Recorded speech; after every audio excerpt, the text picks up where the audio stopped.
উসমান রাদিয়াল্লাহু তাআলা আনহুকে খুঁজতেছেন, জোরে কান আল্লাহু আকবার। এবার যখন 7 দিনের দিন আবার চলে আসছে, উসমানকে ডেকে ডাকতে বলতে, উসমান রে, এ উসমান, আমি তোমার কাছে আর একটা দিন ভাড়া দিতে চাই। বলে কত দিরহাম নিবা? বলে গত সপ্তাহে যে দিরহাম দিয়েছিল 1500 দিরহাম, ওই 1500 দিরহাম দিলেই হয়ে যাবে, জোরে কান না মারহাবা। বিপদে সাহায্য করে কে? আরো জোরে বলেন, আরো জোরে বলেন। ধৈর্য ধরার কথা বলছে কে? ধৈর্য ধরলে তার পক্ষে আল্লাহ থাকেন, কথা কান ঠিক কিনা? এবার যখন আবার কিনে ফেললেন, 1 সপ্তাহের মনে এরকম 3 সপ্তাহ যখন কিনেছে, আর যখন পানি বিক্রয় করতে পারে না ইহুদি, এইবার 4র্থ সপ্তাহে যখন চলে এসেছে, এইবার ইহুদি বলতেছেন, উসমান, আমি তোমার কাছে কুয়াটা একবারে বিক্রয় করতে চাই, জোরে কান আল্লাহু আকবার। কয়বারে বিক্রয় করতে চাই? একবারে। বাবাজি, আজকে যারা আমরা কবরস্থানের মাহফিলে এখানে বসেছি, অনেকেরই বাবা নাই, অনেকেরই মা নাই, অনেকেরই জনম দুঃখিনী স্ত্রী নাই, অনেকেরই সন্তান সন্ততি নাই। জনম দুঃখিনী মা যাদের না, মাঝে কত বড় দামি, মাঝে কত বড় দামি। দাঁত থাকতে দাঁতের মর্ম কেউ বোঝে না, মা থাকতে মার মর্ম কেউ বোঝে না রে বাজান। যাদের মা পৃথিবীর জগৎ থেকে বিদায় হয়ে চলে গেছে, বাড়িতে যখন যায়, বাড়িতে গিয়ে দেখে মা নাই, কলিজায় একটা আঘাত লাগে, কলিজার মধ্যে ধাক্কা দেয়। জনম দুঃখী মা থাকলে ডাক দিয়ে বলতো, বেটা আব্দুর রহমান, বেটা আব্দুর রহমান, তুমি কি বাড়িতে আইছো? ও বেটা, তুমি কি বাড়িতে আইছো? রাস্তায় কি কোনো কষ্ট হয় নাই? মা বলে কি বলে না? শিবলি নোমান রহমাতুল্লাহি আলাইহি প্রতি বছর মক্কাতে যায় হজ করার জন্য, প্রতি বছর মক্কায় যায় হজ করার জন্য।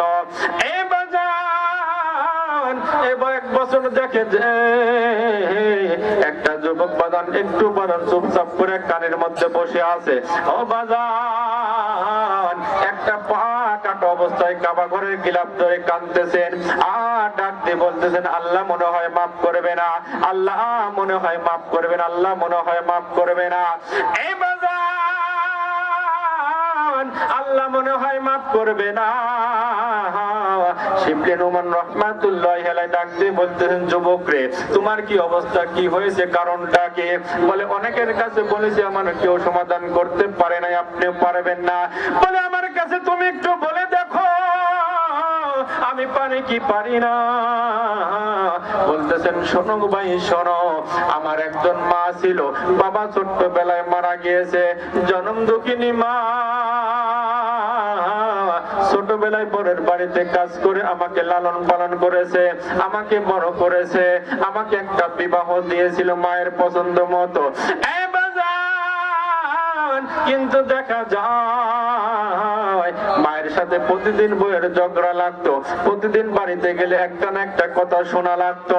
এইবার মা জননী যখন বইয়ের সাথে ঝগড়া হয়ে গেল, স্বামী বাড়িতে আসার পর নারায়ে তাকবীর, নারায়ে তাকবীর,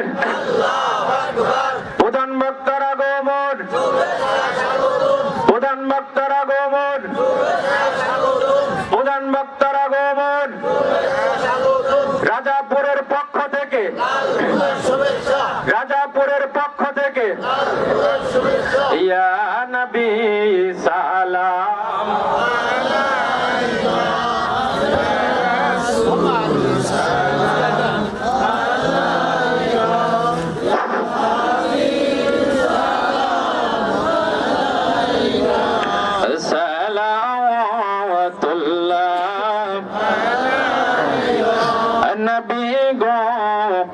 তুমি যে নূরে তে পয়দা, সেই নূরে तमाम জাহান পয়দা। তুমি যে কাবা রকাবা আশিকদের গলার হাবিব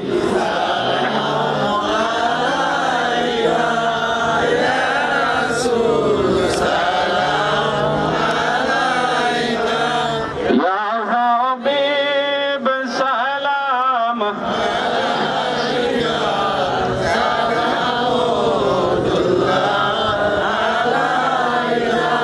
মদিনার প্রাণে চা